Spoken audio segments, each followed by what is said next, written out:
நமஸ்கார் நேயர்களே.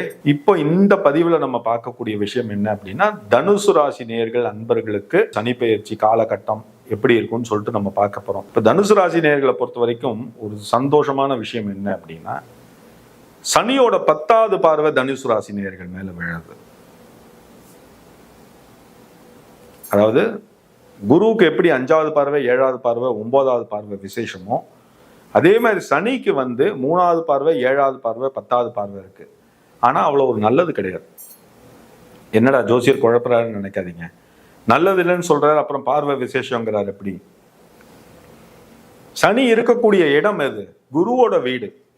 குருவோட வீட்டிலேருந்து குரு கொடுக்கக்கூடிய அவ்வளவு பலனையும் சனீஸ்வரன் கொடுக்க போறாரு ஒவ்வொரு ராசியினருக்கும். அப்படிங்கும் போத அந்த பாவ கிரகம் சொல்லக்கூடிய அந்த சனியின் பார்வைங்கிறது சுபஸ்தானம் சொல்லக்கூடிய குருவோட வீட்டுல உட்கார்ந்து பார்க்கறதுனால சுப பார்வையாக போகுது. குருவோட 3வது பார்வை ரிஷபத்துல விழுது. ரிஷபராசி நேயர்களுக்கெல்லாம் டாப். அதே மாதிரி குருவோட சனியோட 7வது பார்வை கன்னிராசியில விழுது. அப்போ சனியோட 7வது பார்வை கன்னிராசியில விழுதுங்கும் போது தடைகள் நிவர்த்தி ஆகி தடைப்பட்ட தாமதமான விஷயங்கள் கைகூடி வரப்போகுது கன்னிராசி நேயர்களுக்கு. அதே மாதிரி சனியோட 10வது பார்வைங்கிறது தனுசு ராசி நேயர்கள் மேல விழப்போகுது. அப்படிங்கும் போது என்ன, நீங்க நினைச்ச விஷயங்கள் உங்களுக்கு கைகூட போறதுன்னு அர்த்தம். சனியோட பார்வை உள்ள வருது, குருவோட இடத்துல இருந்து சனியோட பார்வை தனுசு ராசி நேயர்கள் மேல வருது. அப்படிங்கும் போது உங்க முயற்சிகள் எல்லாம் சக்சஸ் ஆகும். ஃபர்ஸ்ட் விஷயம், தடைகள் தவிடுபடி ஆகும், எண்ணங்கள் ஈடேறும், ஆசைகள் நிறைவேறும். இது எல்லாமே தனுசு ராசிக்காரர்கள் சனி பயிற்சி காலகட்டத்தில் சாத்தியமாகும். அதுல எந்த ஒரு மாற்று கருத்தும் கிடையாது. காரணம் ஏன் அப்படின்னா, தனுசு மீனம் ரெண்டுமே குருவோட ஆட்சி ஸ்தானம். அந்த வீட்டோட அதிபதி குரு. இப்போ அந்த இடத்த சனீஸ்வரன் பார்க்கிறார். என்னைக்குமே ஒரே ஒரு விஷயங்க, சனி கொடுக்கறத யாராலையும் தடுக்க முடியாது, சனி தடுக்கிறத யாராலையும் கொடுக்க முடியாது.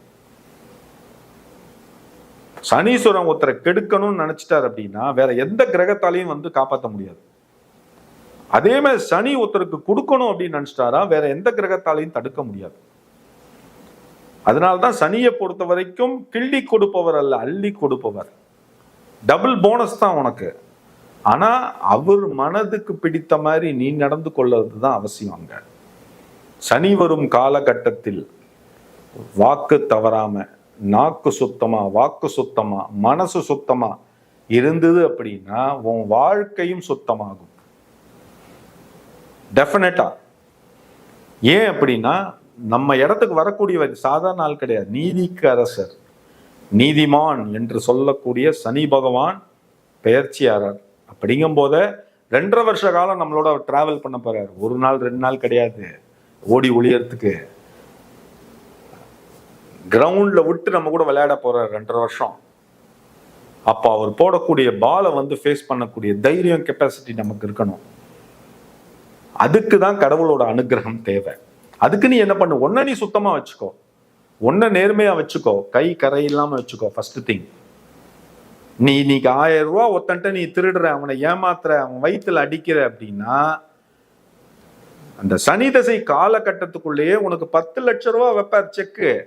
அப்ப நீ எங்க போவ? இன்னொன்னு தெரியுங்களா, சனி கிட்ட இருக்கக்கூடிய ஒரு பெரிய விஷயம் என்ன தெரியுங்களா, நீ யாருக்காக சேர்க்கிற இவ்வளோ கஷ்டம், பணம் எல்லாமே. இந்த படத்துல ஒண்ணு சொல்லுவான் பாருங்க, அஜித்தோட படத்துல ஒண்ணு சொல்லுவான் பாருங்க, கோர்ட் சீன்ல சொல்லுவான். அந்த எக்ஸாம்பிள் நான் சொல்றேன். என்னன்னா, அதுல சொல்லுவான் என்னன்னா, ஒத்தனுக்காக தான் நீ சம்பாதிக்கிறியா? கிடையாது. இல்ல, உன் சுற்றார், சொந்தம், உற்றார், உறவினர்கள் எல்லாருக்கும் தான் நீ சம்பாதிக்கிற. நீ ஒரு 1 லட்ச ரூபா ஒருத்தன்ட்டு திருடுற, ஒருத்தன் வயிற்றுல அடிச்சு சம்பாதிக்கிறன்னா அது உனக்காக மாத்திரம் சம்பாதிக்கல. உன் பொண்டாட்டி நல்லா இருக்கணும், உன் குழந்தைங்க நல்லா இருக்கணும், உன் மச்சான் நல்லா இருக்கணும், மச்சினி நல்லா இருக்கணும், உன் பேரம் பேத்தி நல்லா இருக்கணும், நீ சம்பாதிக்கிற. கன்ஃபார்மா சொல்றேங்க, நீ யாருக்காக மனசுல நினைச்சு அடுத்தவன் வயிற்றுல அடிச்சு சம்பாதிக்கிறோ அவனை இல்லாம பண்ணிடுவாரு. அது சனீஸ்வரன் மாத்திரால முடியும். காரணம் ஏன் அப்படின்னா, எந்த இடத்துல யாருக்கு எப்போ ஸ்பாட் வைப்பான்னு தெரியாது சார். உன் பக்கத்திலே உனக்கு ஸ்பாட் வச்சிருப்பாரு, உனக்கு தெரியாது. அவரோட ஆதிக்கம் உள்ள வரும்போது ஸ்பாட்டை ரிலீஸ் பண்ணுவார். முடிஞ்சு போச்சு, ஜோலி முடிஞ்சுது. என்கிட்ட ஒருத்தர் ஜோசியம் பார்க்க வந்தார் சார்.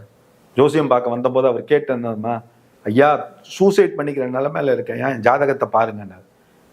என்னையா பண்ணன? ஆனா ஒரே விஷயம் நான் கேட்டேன், ஹானஸ்டா சொல்லு, நீ யாருக்கு என்ன பிரச்சனை பண்ண, பொய் சொல்லாம சொல்லு அப்படின்னு. உண்மையை மறைக்காம சொன்னார். சார், நான் ஒரு பில்டிங் கான்ட்ராக்டர், அடுத்தவன் வயிற்றுல அடிச்சு ஏறி மிதிச்சு தான் நான் பெரிய லெவலுக்கு வந்திருக்கேன். இப்ப என்ன உனக்கு பிரச்சனை அப்படின்னா, சார் பெரிய போலீஸ் கோர்ட்டு கம்ப்ளைண்ட்ல மாட்டின்ட்டேன் சார், என்னால வெளியில வர முடியல.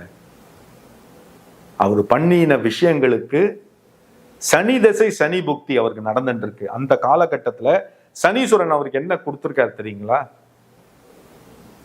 4 கோடிக்கு வாங்கின அந்த இடத்த ஏற்கனவே வேற மொத்தம் பேர்ல பட்டா போட்டிருக்கு. தால் தெரியாம வாங்கியிருக்காரு அந்த இடத்த. இப்போ அதுக்கு அவரு கோர்ட்டு வழக்கு வம்பு வாசல் அலைஞ்சிட்டு இருக்காரு. அதை தவிர இந்த பார்ட்டி இருக்கிறவங்க இவரை கூட கொஞ்சம் வெயிட்டானவங்க போல இருக்கு. இவங்க ஃபேமிலியை மிரட்டி எல்லாம் பண்ணிட்டு இருக்காங்க. என்கிட்ட வந்து அழுக ஆரம்பிச்சிட்டாரு. அப்ப நான் ஒரே ஒரு விஷயம் தான் சொன்னேன், இப்போ உனக்கு டைம் சரி கிடையாது. அப்ப என்ன பண்ணு அப்படின்னா, நீ எதுவும் பேசாத, உன் அட்வொகேட்டை விட்டு பேச சொல்லு. நீ யாரெல்லாம் நீ அடிச்சு ஏமாத்தினியோ உன்னால முடிஞ்ச நன்மைகளை அவங்களுக்கு செய்யணும். ஆனா மனுஷன் செஞ்சார். 3 மாசத்துக்குள்ள போய் பார்த்து அவங்க ஃபேமிலிக்கு உண்டான விஷயங்கள்லாம் பண்ணிட்டு வந்தார். ஆனா இவர் 4 கோடி 5 கோடிக்கு வாங்கின அந்த சொத்து சனி பகவான் இவருக்கு 3 கோடி 4 கோடிக்கு வந்து லாஸ் பண்ணி விட்டுருக்கார். அப்ப என்ன அர்த்தம்? நியாயமான முறையில நீ வாங்கின சம்பாத்தியம் தான் உனக்கு டபுளா கிடைக்கும் சனீஸ்வரனோட ஆட்சி காலத்துல. நீ அடுத்தவனை அடிச்சு பிழைக்கணும்னு நினைச்ச அப்படின்னா அவர் கொடுக்கக்கூடிய அந்த கஷ்டம்ங்கிறது உன்னால் நிவர்த்தியாகி வெளியில வர முடியாது. இந்த தனுசு ராசி நேயர்களை பொறுத்த வரைக்கும் என்ன ஒரு பெரிய ஆடட் அட்வான்டேஜ்னா, உங்களை பொறுத்த வரைக்கும் இப்ப தனுசு ராசி நேயர்கள் அர்த்தாஷ்டம சனி காலகட்டத்துக்குள்ள வராங்க. அதாவது தனுசு ராசியிலேருந்து 4வது இடத்துக்கு சனி பயிற்சி ஆறார். ஆனா அந்த 4வது இடம்ங்கிறது ரொம்ப நல்ல இடம், கேந்திரஸ்தானத்துல 4வது இடம். அந்த இடத்துக்கு வந்து சனீஸ்வரன் பயிற்சி ஆறார். அப்படிங்கும் போது இந்த அர்த்தாஷ்டம சனிங்கிறது உங்களுக்கு பாதிப்பு இருந்தாலும் உங்களுக்கு வரக்கூடிய அந்த யோகங்களுக்கு எந்த ஒரு தடையும் இருக்காது. நிச்சயமா உத்தியோகத்துல இவ்வளவு நாள் பிரச்சனை இருந்தவங்களுக்கு பிரச்சனை சால்வ் ஆகும். கவர்மெண்ட்ல இருந்து வரக்கூடிய அங்கீகாரம் வராம இருந்தவங்களுக்கு அது எல்லாமே நல்லபடியா கைகூடி வரும். 2வது, இந்த பிசினஸ் பண்ணிட்டு இருக்கிறவங்களுக்கு எல்லாம், சிறு தொழில் பண்ணிட்டு இருக்கிறவங்களுக்கு எல்லாருமே, தனுசு ராசி நேயர்களுக்கு எல்லாருக்குமே இந்த காலகட்டம் ரொம்ப சாதகமான காலகட்டம். அதுல எந்த ஒரு மாற்று கருத்தும் கிடையாது. அடுத்தது வந்து நடன கலைஞர்கள், ஒயிலாட்டம், மயிலாட்டம், இசைக்கலைஞர்கள், மீடியாவில் இருக்கிறவங்க எல்லாருக்குமே, இந்த தனுசு ராசி நேயர்கள் எல்லாருக்குமே, இந்த பிஸ்னஸ் செஞ்சுட்டு இருக்கவங்க எல்லாம், ஃப்ரண்ட்ல ஒர்க் பண்றவங்க எல்லாம், பேக்ல ஒர்க் பண்றவங்க எல்லாமே, behind the camera, front of the camera work பண்றவங்க எல்லாருக்குமே இந்த காலகட்டம்ங்கிறது உங்களுக்கு சாதகமான காலகட்டம். உங்களுக்கு கிடைக்கக்கூடிய அந்த ரெகனைசேஷன்ங்கிறது நிச்சயமா இந்த காலகட்டத்தில் உங்களுக்கு நல்லபடியா கிடைச்சிடும். ஆனா அதுக்கு உண்டான வழிபாடுகள், முயற்சிகள் எல்லாம் நீங்க தொடர்ந்து பண்ணணும். ஆலய வழிபாடு நிறைய பண்ணணும். கோவிலுக்கு உங்களால் என்ன பண்ண முடியுமோ நிறைய கைங்கரியங்களை பண்ணுங்க. பொருளா வாங்கி கொடுங்க, பணமா கொடுங்க. திருப்பணி ஏதாவது நடந்துட்டு இருக்கா, கோவில் பாதி ஒர்க் நடந்துட்டு இருக்கும், திருப்பணி செலவுகள் நிறைய பண்ணுங்க.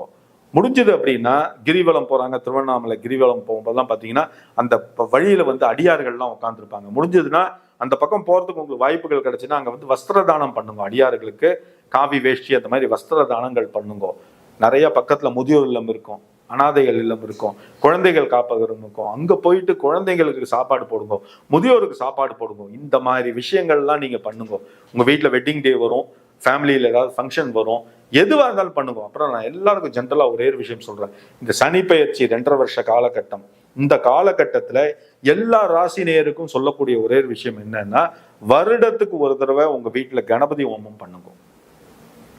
ஏன் கணபதி ஹோமம் பண்ண சொல்றேன் அப்படின்னா, சனீஸ்வரன் வந்து ஆதிக்கம் உள்ள வரும்போத வீட்டுல கணபதி ஹோமம் பண்ணுறதுங்கிறது ரொம்ப விசேஷம். தவறாம இந்த 2.5 வருஷ காலம் வந்து வீட்டுல வருடத்துக்கு ஒரு தடவை கணபதி ஹோமம் எல்லாருமே பண்ணுங்கோ.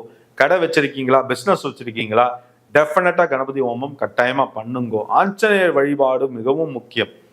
ஆஞ்சநேயருக்கு முடிஞ்சது அப்படின்னா, உங்களால முடிஞ்சது அப்படின்னா செந்தூர காப்பு பண்ணுங்கோ. ரொம்ப ரொம்ப விசேஷம் இந்த காலகட்டத்துல. இதெல்லாம் பண்ணுங்க. அதுக்கப்புறம் குலதெய்வ வழிபாடு பண்ணுங்கோ. தனுசு ராசி நேயர்களுக்கெல்லாம் சனியோட 10வது பார்வை படுறதுனால திருமண ஸ்டேஜில் இருக்கிறவங்களுக்கெல்லாம் திருமண யோகம் நல்லபடியா கிடைச்சிரும். குழந்தை பாக்கிய யோகம் நல்லபடியா கிடைக்கும். விவாகரத்தானவங்களுக்கு மறுமண யோகம்ங்கிறது நிச்சயமா உண்டு. மனை வீடு வாங்கக்கூடிய யோகம் உண்டு. 2 வீலர் 4 வீலர் வாங்கக்கூடிய யோகம் உண்டு. பழைய வீடு வச்சிருக்கேன் சார், அதை விற்கணும், புது வீடு வாங்கணும்னா பழைய வீடு விற்கக்கூடிய யோகம் உண்டு. எல்லாமே உங்களுக்கு சாத்தியக்கூறு நல்லபடியா வரும் இந்த காலகட்டத்துல. ஆனா திருப்பி சொல்றேன். ஏன் திருப்பி சொல்றேன்னா, நீதி நேர்மை தவறாமல் இருப்பேயானால் உனக்கு எல்லாமே சாத்தியம். தவறான விஷயத்துல போறவங்களுக்கு இந்த பதிவு எந்த ஒரு இதுவும் கிடையாது, பெனிஃபிட்டும் தராது. ஏன்னா நீ தவறான வழியில தான் போவேன்னு நீ பிடிவாதம் இருந்தீங்கன்னா 2.5 வருஷ காலம் அதுக்கு உண்டான பெனிஃபிட் நான் சொல்லது என்ன தெரியுமா? அடி. அது எல்லாத்தையும் நீ வாங்குவ கட்டாயமா. நீ நீதி நேர்மை தவறாம இருக்க இந்த 2.5 வருஷ காலத்துல அப்படின்னா நான் சொன்ன விஷயங்கள் எல்லாம் உங்களுக்கு நிச்சயமா கிடைக்கும். சனியோட ஆசீர்வாதம் உங்க குடும்பத்துக்கும் குடும்பத்தாருக்கும் நிச்சயமா உண்டு. அதுக்கப்புறம் உங்க சுய ஜாதகத்தை கொண்டு போயிட்டு நிச்சயமா ஜோசியர்கிட்ட போய் பாருங்க. அப்பதான் ஜாதகத்துல இருக்கக்கூடிய விஷயங்களை நீங்க தெரிஞ்சுக்க முடியும். கீழே என்னோட வாட்ஸ்அப் மொபைல் நம்பர் வந்துட்டு இருக்கோம். அந்த நம்பரை நோட் பண்ணி வச்சுட்டு எனக்கு நீங்க வாட்ஸ்அப்ல கான்டாக்ட் பண்ணுங்க. சப்போஸ் நான் போனை எடுக்கல அப்படின்னா எனக்கு வாய்ஸ் மெசேஜ் கொடுங்க, நானே பார்த்துட்டு உங்களுக்கு கூப்பிடுவேன். உங்க ஜாதகத்தை அனுப்புங்க. இப்போ நீங்க என்ன தசாபுக்தியில இருக்கீங்க, கிரகங்கள் உங்க ஜாதகத்துல எப்படி இருக்கு, என்ன பரிகாரம் பண்ணணும், எல்லாத்தையும் நான் உங்களுக்கு டீட்டெயில்டா சொல்றேன். கவலையப்படாதீங்கோ. இந்த பதிவு உங்களுக்கு ரொம்ப நல்லபடியா பிடிச்சிருக்கும், சந்தோஷமா இருப்பீங்கன்னு நினைக்கிறேன்.